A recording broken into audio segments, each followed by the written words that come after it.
나중에 이제 폴 라머에 대한 이야기는 나중에 우리가 볼 것이고요. 생산성과 관련해서 그 아이디어라고 하는 것은 기본적으로 동시에 뭐 무수히 많은 사람들이 사용을 하더라도 전혀 문제가 없는 그런 재화라고 할 수 있겠죠.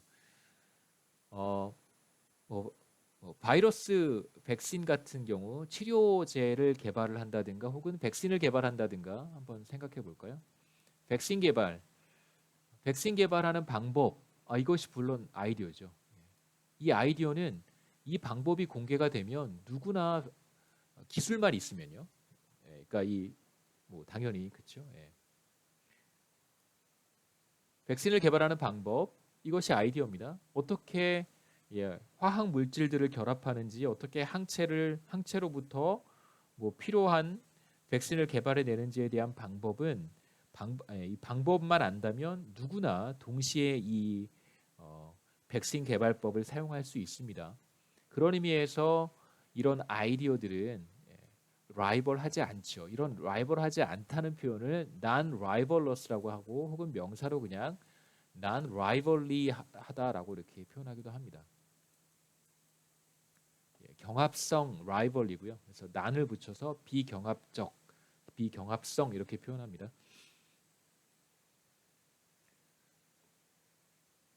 물론 이제 백신을 생산하는 과정에서 공장에서 백신을 만들어내야 되잖아요. 이 공장이라고 하는 것이 피지컬 캐피탈인데 이거는 경합적이겠죠. 하지만 제조 방법은 이 아이디어는 비경합적입니다. 이제 아이디어라고 하는 것도 물론 이제 저는 그렇게 생각하지는 않지만 이제 큰 틀에서 보면 일종의 스탁이고요. 일종의 캐피탈, 스탁이라고 할 수 있고 그 이유는 무엇이냐면 R&D라든가 혹은 뭐 여러 가지 투자를 통해서 얻어낼 수 있는 결과물이기 때문에 그렇습니다. 뭐 이건 별로 중요하진 않고요. 아까 말씀드렸듯이 아이디어는 비경합적이고 그래서 피지컬 캐피탈과 구분이 됩니다. 마찬가지로 아이디어도 피지컬 캐피탈과 같이 두 번째 생산되어야 되는 것이고 하지만 캐피탈과 구별되는 중요한 특징은 동시에 여러 사람이 사용하더라도 퀄러티가 뭐 떨어진다든가 혹은 뭐 그것의 그 효과를 100% 얻지 못한다든가 그런 것은 전혀 없습니다.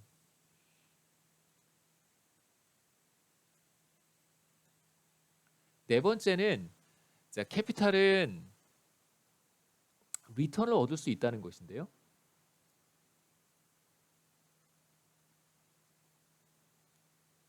자, 이것의 의미는 이렇게 생각해 볼 수 있습니다. 제가 논문을 쓰거나 연구를 할 때 더 좋은 컴퓨터가 있으면 연구에 굉장히 많은 도움이 됩니다. 그래서 그 연구를 통해서 제가 많은 수익을 얻을 수 있다면 물론 뭐 그렇지는 않지만 연구를 통해서 많은 보상을 얻을 수 있다면 저는 기꺼이 더 좋은 컴퓨터를 혹은 더 좋은 소프트웨어를 구입하기 위해 비용을 지불할 용의가 있겠죠. 마찬가지입니다. 더 생산성을 더 높일 수 있다면 그 생산 활동에 종사하는 사람들은 더 좋은 장비, 더 좋은 캐피탈을 구입하려고 할 용의가 있겠죠.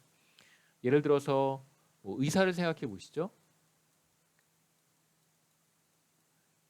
종합병원보다는 개인 병원 같은 개인 병원의 의사를 생각해 보는 것이 더 좋겠습니다.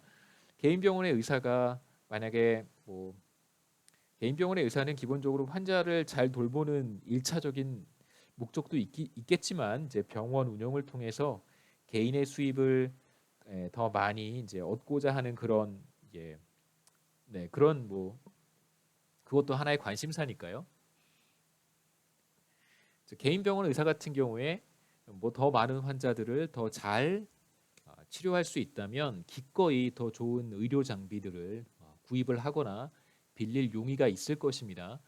그렇다면 그 지불 용의가 발생하는 이유는 뭐냐면 이 의사가 구입하는 의료 장비가 캐피탈이 될 것이고 그 캐피탈이 의사에게 상당한 리턴을 제공하기 때문에 그렇겠죠. 그래서 누구든 자신이 사용하는 캐피탈로부터 리턴을 얻을 수 있을 거라고 예상이 된다면 기꺼이 그것을 돈을 주고 지불할 용의가 있을 것입니다. 노동자들 입장에서 본다면 뭐 혹은 근로자들 입장에서 본다면 리턴을 얻을 수 있으면 뭐 저같이 뭐 컴퓨터를 더 좋은 컴퓨터를 혹은 뭐 더 좋은 소프트웨어를 구입할 뭐 용의가 있을 것이고요.